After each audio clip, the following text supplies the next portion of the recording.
જય ખુખારમાં મેલડી માતાજી દુષ્ટો માટે ખુખાર અને ભક્તો માટે દયાળુ માતા છે તે વાત ઉપર ખુખારમાં મેલડીએ શું કીધું તે આપણે આ પ્રવચનમાં જોશું. જય ખુખારમાં મેલડી. તમે મને પૂછવા આવો છો, મારા ભગવાન મને એટલું સતાવી છે, ભલભલી માતાઓ પકડી આલે, ભલભલે કદાચ નડવા મારા દેવ તમને ફરી આલે, ભલભલા તમારા ગુનાહ ફરી આલે, પણ તમે અહીં આવતા હોય મારા પેલા તો જ્યાં હોય તમે આ શું કર્યું ના કર્યું મારા કોઈ લેવા દેવા નથી, પણ પેલાનું જો જતા હોય બુઆ જોડે કઈક પોતાની માએ પોતાના દીકરા પ્રતિ માનતાઓ રાખી કે કોઈ મસાણી માતાની, કોઈ પાવાગઢની મહાકાળીની, કોઈ પાવાગઢ હેરતા જવાની, કોઈ અંબાજી હેરતા જવાની, કોઈ રોમાપીરની બીજ ભરવાની કે કઈક ને કઈક બાધાઓ માનતાઓ તમારી પેઢીઓ મળશે.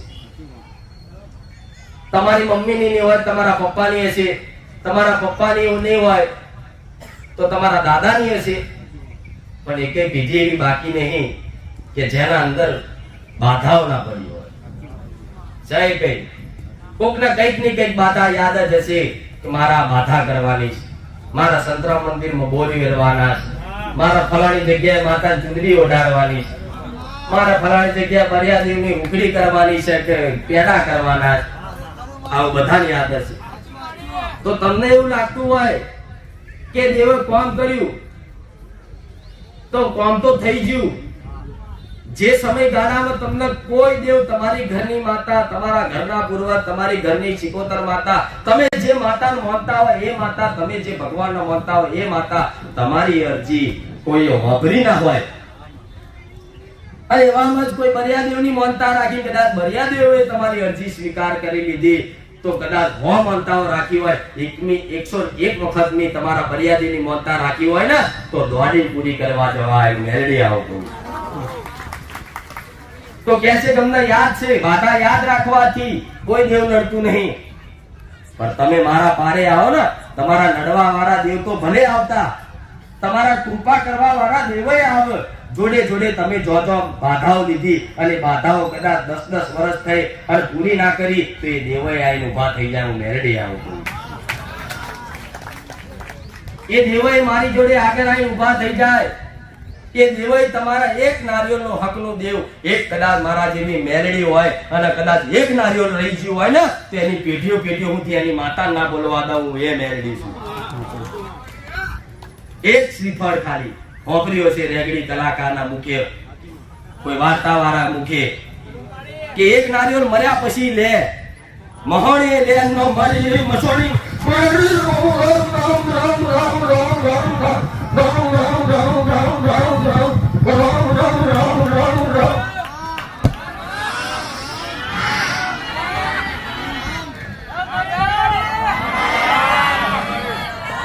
મર્યા પછી લેવું એવું વાપર્યું છે. મસાણીને સોલંકી પેઢીના 84 ખાખાની, સોલંકીના વડવાઓની તલવારના ધાર જેવી મસાણી મેરડી મારા મસાણીના રામ. આવું પડે, બહુ દાડે મારો ઓટો મારવો પડે, જો મારી જરૂર હાજર તકરાર જરૂર પડે મારા દીકરાના સમરણ પહેલા હું મેરડી પહોંચી દઉં એ મસાણી. કદાચ એક શ્રીફળ મારા જેવી માતાનો રહી ગયો છે ને પેઢીઓ હું એક શ્રીફળ હાથર તમારી બધી માતાઓ બોલતી બંધ કરાવી દઉં એ માતા. એટલે તો કહેવાય છે કે ભક્તિ કરતા મારી લોકો દિવસ, એટલે તો કહેવાય છે કે મરદ મુસાળા હોય એ જ મન પૂછીએ કે હું મેરડી આવું. જેના પોતાની મશાણી મેરડીની ભક્તિ કરવાની જીગર હોય ને એ જ દીકરો મારી ભક્તિ કરીએ કે નકલ કઈક માણસ છોડે અનુભવ છે ખબર છે પણ મારી આગળ હાથ જોડતા ડર લાગે. જેવો પાવર મારા રોમે આલ્યો છે, જેવો કરંટ મારા રોમે આલ્યો છે, પણ મારા રોમે જે પાવર આલ્યો છે એ પાવર થી શોર્ટેજ કોકને લાગી હકે, એ જ વાયર થી કરંટ લાગે એ જ વાયરથી તમારા ઘરની લાઈટો જાગે. એવી હું કરંટ વાળી માતા. મારા કરંટથી તમારા ઘરના અજવાળા કરવા હોય તો પૂછજો. મારા કરંટથી તમારા સ્મશાનમાં તમારી રખ્યા ભસ્મ કરવી હોય તો કરજો. હું મેળવી આવું તો. પણ જે દીકરો ખાલી મન પ્રેમથી માં આટલો શબ્દ વાપરી જાય ને એટલે મારી બધી માયા એક બાજુ મૂકી મારું આદ્ય શક્તિનું રૂપ બતાવું. હે મસાણી, કઈ કે વાપર્યું કે માતાઓ એક છે, રૂપ અનેક અનેક.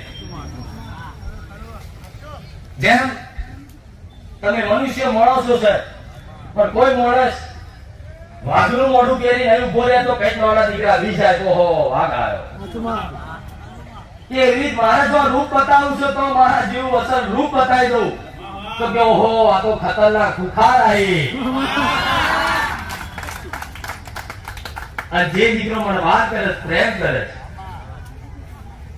એનો મારું વાઘનું મોઢું હટાઈ મારા આદ્ય શક્તિની સ્માઈલ બતાવું. એ મારી હસી બતાવું.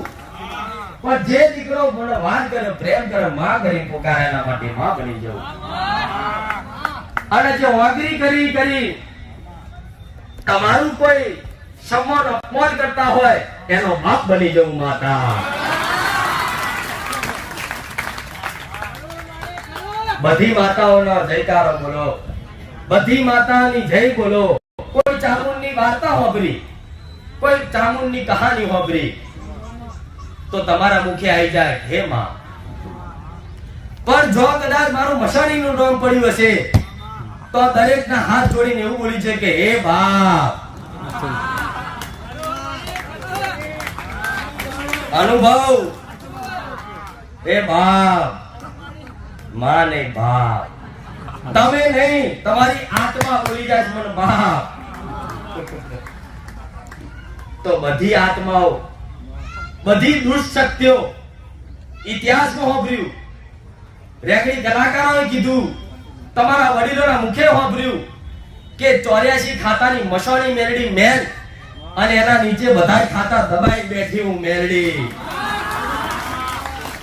તો કોઈ એવી દુષ્ટ આત્મા નહીં, કોઈ એવી સાધના વિદ્યા નહીં, કોઈ એવા કોમન મંત્રો તંત્રો નહીં કે મારો મસાણીનો જો પગ પડે તોથી ઊભું થઈએ તો હું મેલડી આવું કરું. એટલે તમારા વડીલોએ મને પૂજી, એટલે તમારા બાપ દાદાએ મને 12 મહિને સ્મશાનમાં વ્યવહાર હાલ્યા કે કદાચ ઘેરજ તે ટોપના ગોરા જેવી, કદાચ બંદૂકના ટોપના મોટા ગોરા જેવી માતા હશે ને તો હોમે ઉભા જાવ દસમનો નાની ફટાકડે બોલશે તો મેર નહીં પડવા દે. પેલા માણસોનું બળ નતું, અત્યાર સાધનો બધા એકત્રિત થઈ બધા ભેગા થઈ કરતા, પણ પેલા તો લાખો મોરે અને ખાઈ લેવા માણસો હતા. પણ તમારી જોડે ધન નહીં, મિલકત નહીં, તમારું સન્માન નહીં, તમારું કોઈ હબળવાનું નહીં, અને હવે તમે સમાજમાં સુખી સંસારથી રહેતા હોય, કોઈ દુષ્ટ વ્યક્તિ, કોઈ દુશ્મન તમારા હકનું દબાવવા જાય ને તારે મારા જેવી મસાણી ઊભી થાય. તારે મારા જેવી મસાણી ઊભી થાય. એ તમારા વડીલોને ખબર હતી કે મને કોઈ પહોંચવા દે એમ નહીં. માં ભલે અમારા ઘરની રક્ષા કરજે. પેલા પોમલા આવતા, મૂછોડ વિદ્યાવાળા આવતા, કાળજુ કાઢી નાખે એવા આવતા. બધા ગામમાં ડર હતો કે અમારી દીકરીઓ રાતે 7 વાગ્યા પછી કોઈ જવા ના દે. આવો ડર હતો એટલે મને મસાણી માતા પૂજી, અંદર ખોને પૂજી, પણ 12 મહિને કારી ચૌદસના નિવેદના આલ્યા હોય એવી જઈ પેટી બાકી છે. હું માતા આવું કહું. કોમણ હોય આલ્યા, પટેલો હોય આલ્યા, દરબારો આલ્યા, ઠાકોરો આલ્યા, મુસલમાન ઊંધી આલવા બાકી નહીં રહ્યા. તો આ મારો 12 મહિનાનો ટેક્સ આલ્યો છે. પણ હું માતા એવું કહું છું, તમારી પેઢી મસાણી મેરડી હોય ના હોય પણ 12 મહિનાનો ખાલી આંખો બંધ કરી ટેક્સ આપી દો ને તો તમારી 5-7 પેઢી તરી જાય. હું મેરડી આવું તો જો તમારા વડવાને મારા અખંડ દીવા નહીં કર્યા, તમારા વડીલોએ રોજે રોજ મારા દીવા નહીં કર્યા, છતાંય તલવારના જીભના ધાર ઉપર બેઠી બોલે કે હાડા 3 દાડા તો હાડા 3 દાડા થવા ના દઉં. બોલે કે માં દીવારે નવા લુગડા નહીં પણ ખેસ પહેરાવું, હે વસવાની મેલડી. એટલે રાખતા કોઈ મારી ના જાય, કોઈ લૂંટી ના જાય, કોઈ હકનું પડાય ના જાય. પેલા ડાકુ લૂંટારા આવતા તો તમારા ઘરનું ઘરે લઈ જતા. તો કશું તમે કરી નાખો, પોલીસ કેસ કરી નાખો, કોર્ટ કચેરી નતા. એટલે તો કહેવાય છે હાઈકોર્ટ નો સુપ્રીમ કોર્ટ મસાણી મેળવી.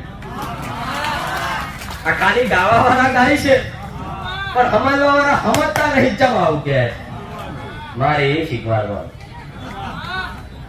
તો આવી સુપ્રીમ કોર્ટ ને હાઈકોર્ટ ની જજ બનાવીએ છે તે એમને તો બનાવી નહીં હોય. મારે ન્યાયમાં કોર્ટ ની હોય, મારી નીતિમાં કોર્ટ ની હોય, પણ માતા તમારી જોડે કોઈ સ્વાર્થ નહીં હોય. તારે મારા ભગવાને સુપ્રીમ કોર્ટ નો દરજ્જો આપ્યો. કઈ માતાને હાઈકોર્ટ કહો છો, કઈ માતાને સુપ્રીમ કોર્ટ કહો છો, કઈ માતાને તમે મહારાજા કહો છો. જે હોય તો મશાણી મેરડી. આટલું મોટું વિરુદ્ધ કળિયુગમાં મળ્યું હોય એટલે જ તો જો આવા હળાહળ કળિયુગમાં જાહેરમાં ગાદી કરી બેહું છું એ માતા.